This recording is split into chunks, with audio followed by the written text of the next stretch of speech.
AskReddit by Daddy Catherine. Men of Reddit, what are some of your biggest red flags in a potential girlfriend? When the About Me section of her dating profile is just a list of requirements you need to meet, and not actually anything about her. That accounts for about 1/3 of the women in my area. Or a list of things you can't be or do. If her bio is all negatives, it's a negative from me, dog. Doesn't respect your feelings. To add to that, she wants her boundaries respected, but when you place a boundary you suddenly appear to not love her. Describes herself as brutally honest.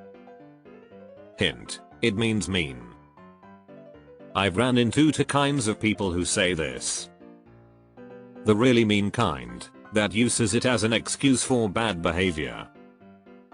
Then the kind that are usually from a different area but are more blunt due to the culture they came from. Sometimes, these ones will change the way they speak. But you have to ask yourself, are you willing to be around a different culture due to family and stuff? Someone who can't express themselves.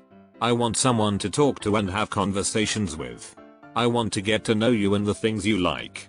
I want to hear about your opinions and interests. I don't want someone who can never open up or just agree with everything I say. I want to feel like I'm dating a person, not just a yes man. Also, this goes both ways. I don't want to feel like I'm walking on eggshells when I'm talking to my girlfriend. I want to be able to open up and express myself as well. Do you ask questions or just expect her to start spilling her guts? Because I don't open up without questions. I don't want to bug other people. I figure if you want to know something about me, you'll ask. Someone who isn't good with their emotions and money. Someone without any discipline to work through the ups and downs of a relationship. Someone who isn't good with their emotions. I'm just curious, what does that look like? Always looking at her phone. This, definitely this.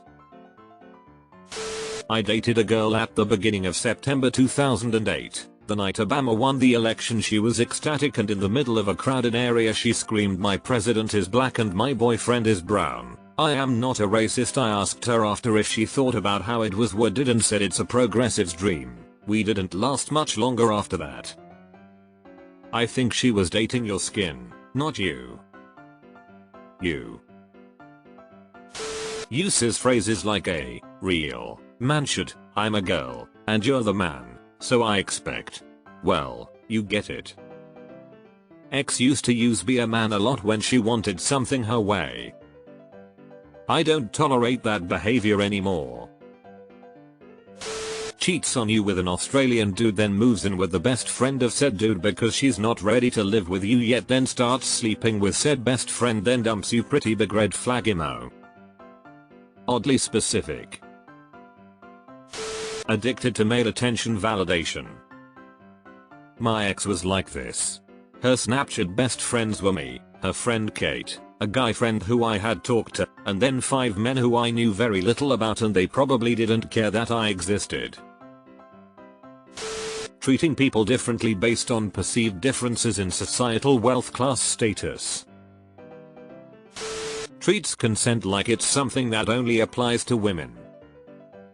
It's honestly pretty wild how many women have never been told directly that they are violating someone by touching them without permission. So many women in bars think that they're just allowed to grab men by the crotch or grind up against them. But these same women fully understand that it's wrong for a man to do that to a woman. As a woman, this 10,000% I hate women who get so upset over being rejected. Like I've seen girls go batshit when a dude tries to get her off of him. Someone who keeps highlighting my faults. Dated one of those types. I thought she was trying to help me improve, but she just enjoyed belittling me. Love bombs you and wants to move in on the 3rd date. It's such a trick too, because these are the girls that 2-3 weeks and ends things with you on the phone because vibes. Ask me how I know. A personal one is if she says family is very important to me. Sounds great. But so far, 5 times it has meant that her family is very important to her, and mine can take a hike for all she cares. Something about that phrase. When people say it, they seem to mean I'm deeply enmeshed with my parents' siblings, and I believe that's a virtue. People who actually value family, digging down into respecting elders and being extra nice to your family too, never say that phrase. How they talk about previous relationships partners. Someone that has the same story of always being a victim generally is the issue, but not forthcoming about it. Not in all cases, but usually. Especially if they are constantly insulting about their exes when they speak about them. Obsessed with social media clout. If she can't eat a meal without snapping a pic for the gram or spend a minute without checking her likes, we're sailing in different seas, mate. Authentic connection over online validation any day. I have a couple of friends who post more pictures of their food than themselves to their social media, which is like, okay, you're not obsessed with attention for your beauty, but like, we're at Olive Garden, why are you taking a picture of this $16 chicken Alfredo? One tried to get her kids, 9-yo son and amp, 13-yo daughter, to call me dad after like 3 weeks together. One would get extremely jealous if any other girl talked to me at all, including our co-workers. One wanted to see my phone anytime it vibrated ever. One said I love you Cody right after she got off. My name isn't, has never been Cody. More than a few turned violent. Of course, drug alcohol problems always go bad. Craving attention from men in general, daddy issues. Super curious of my past but unwilling to share hers. One was overall cool, but when I got paid it was our money, and when she got paid it was her money. Being super disrespectful to waiters, cashiers, clerks. Pathological lying. Stipulating that your name also has never been Cody was the cherry on top. When she shows no interest, asks me no questions, or is chatting with another dude on her phone during our date, life's too short to waste your time with someone who doesn't like you. The beginning are definite deal breakers, but to expand on the last part, don't waste your time on someone who isn't enthusiastically into you.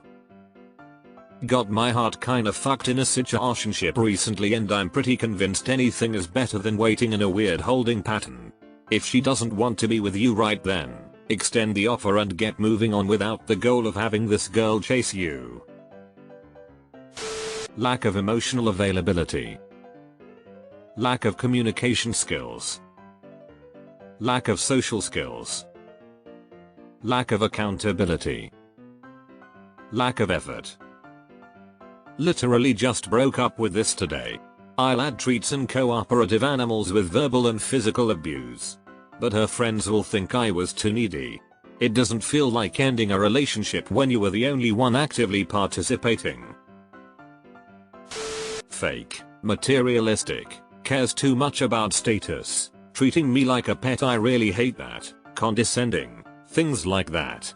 I feel like the best relationships are when it's not just romance stuff, but when you're also friends too.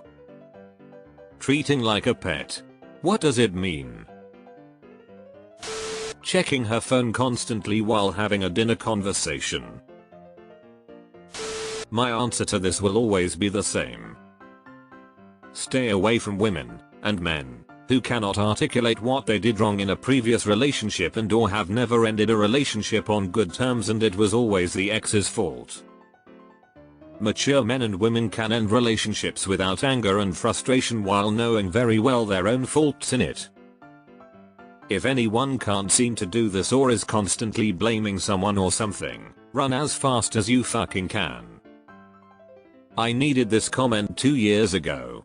You just described one of my ex-girlfriends perfectly. No hobbies is a big one for me. If you don't actively have something you enjoy doing without me, it's just a big no-no. If they don't have hobbies or interests, you are the hobby and interest. You will be left feeling guilty every time you try to enjoy something solo or something they are not interested in. Always has a need to be right. This goes for any romantic partner, man or woman. Someone who always has to be right is not someone you can grow with.